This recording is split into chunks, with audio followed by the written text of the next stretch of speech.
Dr. Naranjo is a psychiatrist, educator, and pioneer in integrating the use of consciousness-expanding tools into his experimental therapeutic work. Dr. Naranjo has worked in the fields of medical anthropology and personality, exploring psychedelic therapy with various new substances. After becoming an early staff member of Esalen Institute, he later developed a synthesis of spiritual and therapeutic methods known as the STAT process, the process of self-exploration through which thousands of people have passed.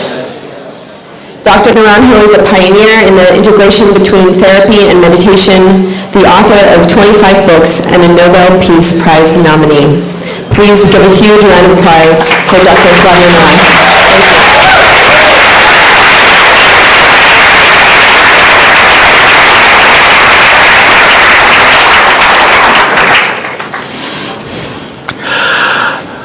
I'm very sorry that I can't see because of this very bright light in front of my eyes.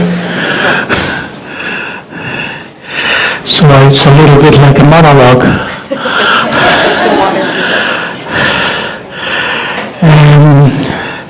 My subject, as you know, is that of psychedelics in connection to virtue and to morality.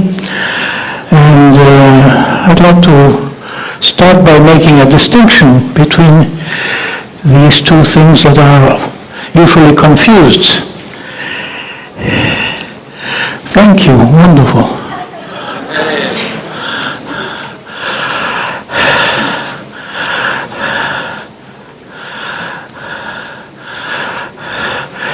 The distinction is between an ethics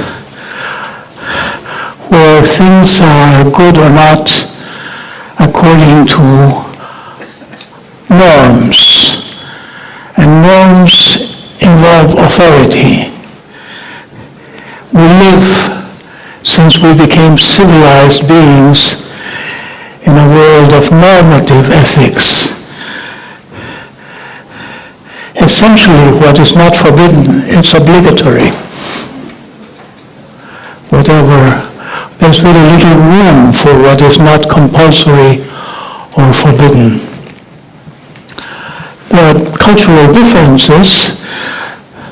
You might say the Germans are the most civilized people on earth, because there it is really true that whatever is not forbidden, you must. And for Germans like to go to Italy, take vacations in Italy, because the law is not severe in Italy. They've had centuries of Roman law, they instituted law, so they take it easy. You feel it once you see anybody park in an Italian street. But Brazilians are even more primitive, and so they enjoy life more, and I think Germans should take the next step and come to Brazil too. By the way, I have an ayahuasca center in Brazil. The Brazilians don't need it so much as the rest of the world. That's why it's lawful. I am authorized by the government. There is a special government in Brazil. So there's this normative virtue and what we might call a virtue of, an ethics of virtue. As for instance in the Tao Te Ching, when Lao Tse gives this name to his book, the book of Tao and Te, the book of Tao and its virtue. He means that by being aligned to the Tao, or as we might say in the West, by being congruent with the divine law, by being attuned to the mysterious realm above our little minds, then we become virtuous, not because we are told do this and don't do that, but because virtue is intrinsic. Virtue is what we are good. But this notion that we are intrinsically good is not a notion that has been entertained very often in the Western world. Our Judeo-Christian heritage includes the notion that we are intrinsically bad. And even Freud, who was so revolutionary in his last book, Civilization and Its Discontents, presented things this way. We need a police state because we are not good. We are half good, half bad. Just like Christians have thought, just like any Jesuit teaches, that we have to tread our way between an angel on one side and a devil on the other side, recommending different directions. Freud didn't come to believe in natural goodness. Reich did, but Freud didn't. So Freud thought it was a tragical situation, and that the universal neurosis was the price we need to pay for this tragic circumstance that since we are not good, we need a system with judges and policemen and legislation. So that's the notion. On the one hand, Lao Tse tells us when original harmony was lost, laws were instituted. And it's believable that laws came to patch up a situation of fallenness, of degradation of consciousness that happened through history.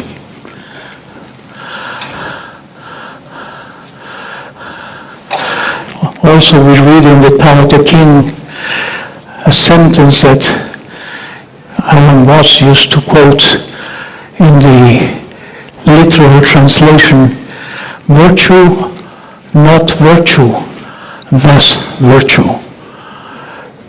Meaning that real virtue does not seek to be virtuous, is not motivated by a desire to be good according to some extrinsic criterion. That's what intrinsic virtue is about. Otherwise it wouldn't be intrinsic. It wouldn't be truly virtuous. So what I call normative virtue is really hypocritical virtue. It's a virtue that tries to be virtue and imposes virtue on everybody else. And the confusion between both, or the not making a distinction between intrinsic virtue, a virtue based on inner qualities, and this virtue being good boys and good girls that have been educated to be good and are trying to be good. Not making a distinction has had bad consequences historically. I think the most exemplary is the famous Lycurgus, the founder of Sparta, the legislator, who was one of the 7 sages of ancient Greece. He prepared himself to be the leader of Sparta, going to Egypt for several years when Egypt was a great center of wisdom. And he wanted to have a society where people would be virtuous, because he was convinced that the only basis for a happy society would be individual virtue. And I used to be very enamored of this idea of Lycurgus, and thought that this would be very relevant today, that people focus on consciousness and therefore on virtues, and not so much on political manipulation and external criteria. But then when I read about Sparta and the nitty-gritty of Spartan life, I realized Spartans had the problem of being too Spartan. They were forced to be military, and the virtue was a virtue appropriate to military conquest, a virtue of cooperation with the gang, which not always is the most important thing. I even remember that for an aristocrat in Sparta, it was part of training, of training as an aristocrat, training linked to class, but also trained to be part of the army, because the army was the aristocracy. It was a part of the training to kill a plebeian. Just find anybody that you find in the streets or in the countryside, and just take a knife and kill him. It was a part of moral training to harden yourself a little bit, as it's good for the military to be hardened. So there was a great confusion. There was a valid idea. Virtue would be the basis of a good society, but how do you achieve this virtue? And this mistake was repeated by the Federalists after writing the Constitution. When they wrote the Federalist Papers, Madison and Adams and Jefferson and I don't remember now who else, because they wanted votes for the Constitution, they wrote these wonderful treatises of social psychology. I remember when I was a student of Gordon Allport, we did a whole course on the Federalist Papers. He was a great classic to him, the first classic in social psychology. And the Federalists were sure that only good society can be one of virtuous individuals. But it was the same mistake. They considered themselves, these Puritans, they considered themselves virtuous because they were all educated by the church. They were good Christians, and they thought virtue was assured for the American population because the church was taking good care of that. But with the passing of time, we started to understand collectively that what kind of virtue is this of people who buy and sell slaves? And what kind of virtue is this of the early Americans who took all the land from the Indians without breaking a single law? What kind of law have they made that yields so little justice? So there was a kind of disenchantment in America with virtue, and the disenchantment reached philosophy, where ethics was an important department. That ceased to be so. Epistemology continued to be important, but virtue, ethics, met criticism such as Ayer, who saw the ethical claims, ethical reasonings have no more meaning than saying ouch when you hurt. And Fritz Perls, father of Gestalt, used to recommend to people not to say you should, but I want, to take responsibility for your wants and not to put the strip on others on the basis of moral imperatives. So morality has been used manipulatively a lot. So virtue is essentially is health, mental health. The ancients didn't have this category.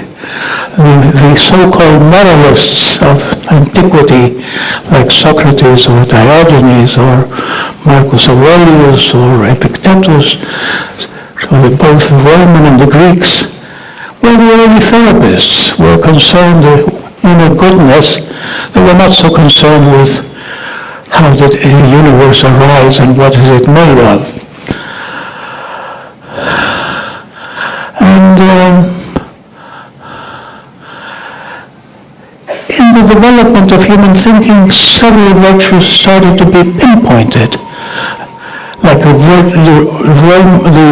Greek word for virtue, arete, also means courage.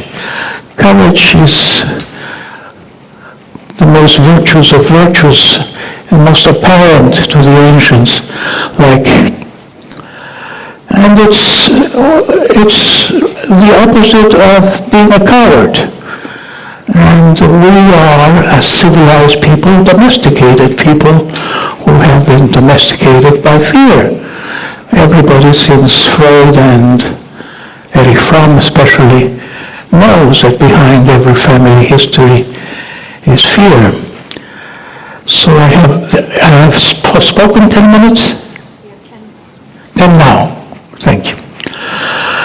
If we look at the specific virtues, my claim is that virtues are not of a realm, an ethical realm, separate from mental health.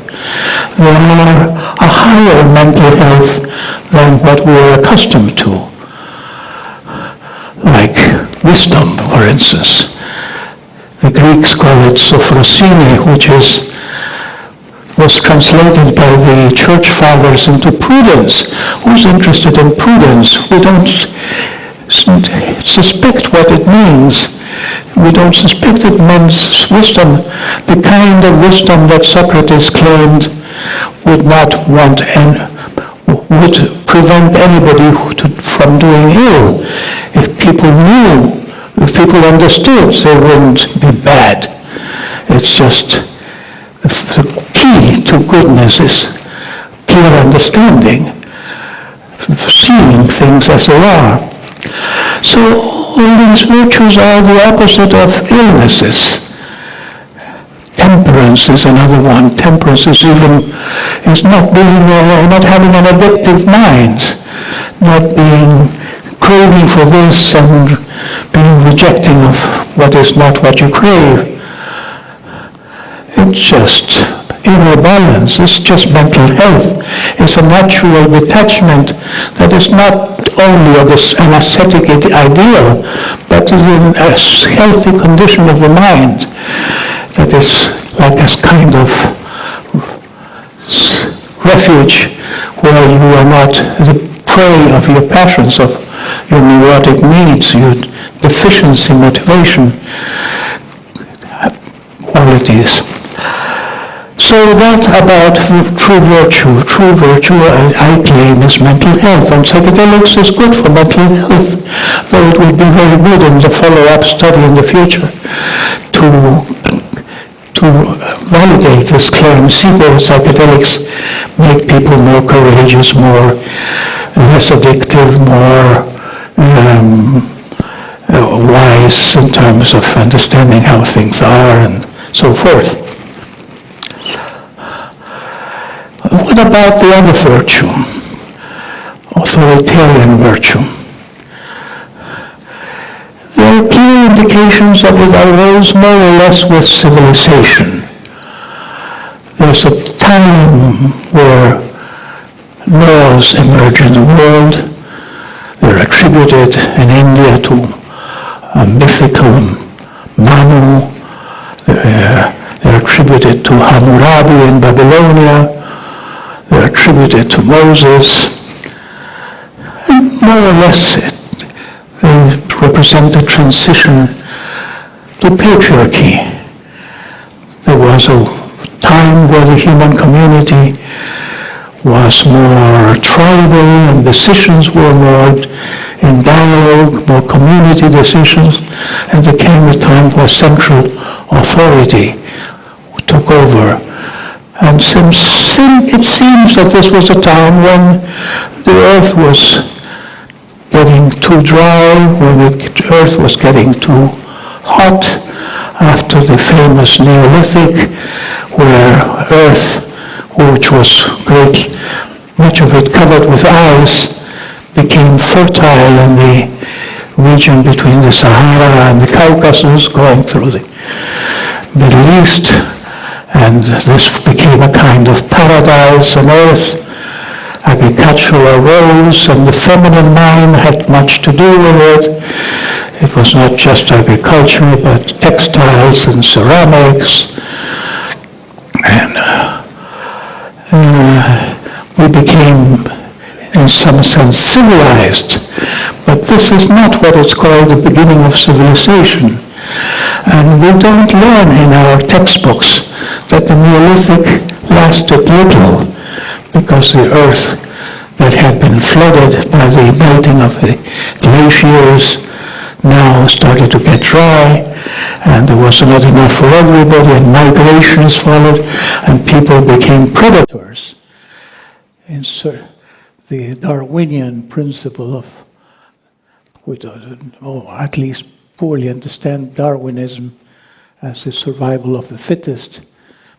I say poorly understood because also cooperation explains human survival. So there was a barbarism, and the civilization is the story of how barbarism learned to mask itself and raise noble flags. So civilization is very beautiful when you look at it through its propaganda system, and when you look at it closely, it's a river of blood.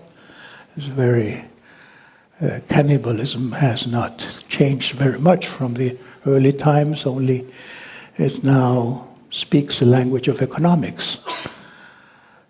We are basically cannibals. We're basically, like Freud said, predators and bad people. But that's part of civilization, part of what Freud called the collective or the universal neurosis. I emphasize the concept of patriarchy because I think everything arose from the excesses of masculine rule when we became warlike for survival. Men learned to make of their women house slaves and diminished women, so women's defense of sensibility and charity and protection of children didn't have power against the war machine. I think that's the origin of the devaluation of women till today, and the devaluation of care, because it's not just the devaluation of the outer woman, but the inner feminine side, our midbrain, a mammalian midbrain, which is essentially empathetic, and solidarity is not a human invention, it's a mammalian invention. So I think of the patriarchal mind as the dominance of the rational intellect over the animal self. We have become animals domesticated to forbid, to criminalize pleasure, to criminalize animality. It's as crazy as trying to forbid trees and plants from their tropisms, like turning their flowers to the sun or extending their roots to where is water. It's a lack of trust and faith in organismic wisdom. So we become a strange creature that doesn't trust himself, doesn't trust his neighbors, doesn't trust his animal self. And once the inner animal, one's instinctual nature, to do this, to accomplish this feat of becoming anti-animal, perhaps with a certain pride of being above nature, to accomplish this, we need to turn against our essential pleasure drive. It's a bad act. It's aggression, self-aggression. We say that people love themselves too much, but it's the opposite. Everybody hates himself or undervalues himself or enslaves himself or is depressed because of too much coercion. We don't treat each other so well. We have propaganda that we love children, but we squash them. without even knowing the difference, without even noticing. How many minutes? 1 minute? Let me finish this thought. So I think the patriarchal minds through which the intellectual, the reasoning brain, not the intuitive brain, it's just the sinister brain, represses the animal self and represses the mammalian love brain, or inner feminine. I think that's the problem of humanity. I think it's what the ancients call the eating from the fruit of the forbidden fruit of the knowledge of good and evil. But it's a rhetorical language that Genesis uses, saying knowledge of good and evil instead of saying the institution of good and evil, or even the invention of evil. It's as if we invented the devil to create a situation of terror and a universal obedience to authority. And how can that be undone? I think there are two ways theoretically to undo the patriarchal mind. One is through education, or a new kind of education geared to the transcendence of this imbalance, geared to human development and not human repression of the inner animal and the inner mother. I have been involved in this for about 20 years, and I have considerable people who follow me through about 600 videos I was recently told in circulation of mine, but I think I have failed with the institutions. Recently in Chile, I was promised by the minister that they would put my program in one of the universities, at least to evaluate it, but then this was cancelled very soon for mysterious political reasons. So the system doesn't want to change, doesn't want anybody to change. System likes things as they are. And the next possibility is psychedelics, because feminism was one problem for patriarchy, because it gave a voice to the feminine side of us. But the inner child is more squashed. The inner child has been defenseless, and psychedelics can undo this squashing, squelching, this criminalization of the inner child that is no different from the inner animal within us. That's why I think it's not enough to decriminalize psychedelics, but it's important to criminalize morality.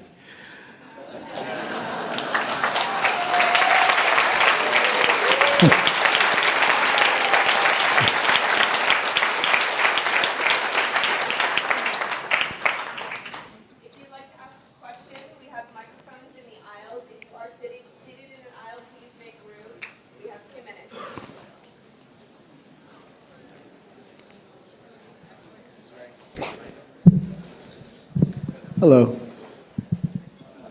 I'd like to ask you a question. Based on what you're describing, how would you address the issue of narcissism or sociopathy? Narcissism is a universal problem, just like I was saying fear is this universal. Half our problem is that we are afraid to be ourselves.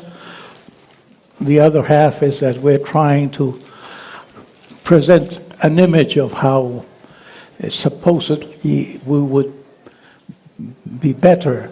We're trying to sell an image, and we're trying to be the image we sell. It's a universal condition.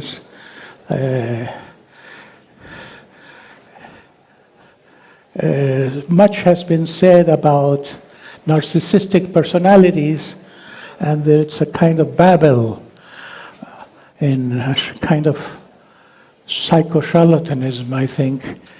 There are different kinds of, like the Otto Kernberg narcissism, which is very close to the schizoid type, self-absorbed, no, not enough altruism. There is a narcissism of people with a shining image who are brilliant and know it all and have all the social graces and know everybody that you should know and have influences at the tip of your finger once you pick up your telephone. And there's a narcissism of the phallic narcissism that Freud described and Reich too, was a man with a big cigar that has power and charisma and gets things done through a kind of inner authority that he grants himself and convinces people about. Practically I have been very interested in character types, and practically every character type has its streak of narcissism, different kinds of narcissism. So it's like original sin, almost pervasive.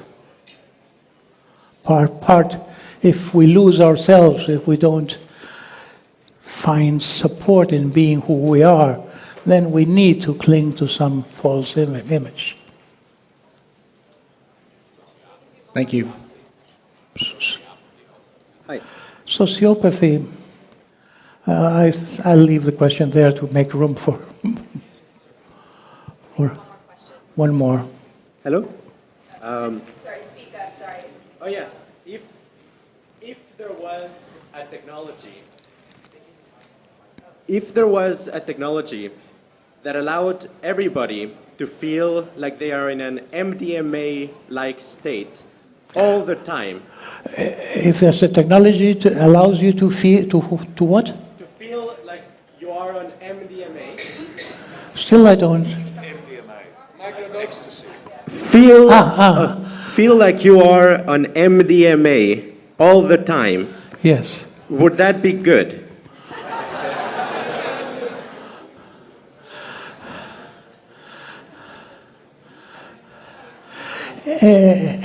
The MDMA state is the natural state. It's like waking up to the illusoriness of the neurotic muddle of living in our thoughts. Even if thoughts are not deactivated, it is as if the focus of emphasis is more on the emotional life, and that leads people to feel, to find, to optimize their attitude to pain, because we all suffer. Suffering is universal, and the healing is not to stop suffering, but to find a way not to suffer in spite of suffering. It's to get over suffering, not to get depressed by suffering. There's a way of suffering nobly.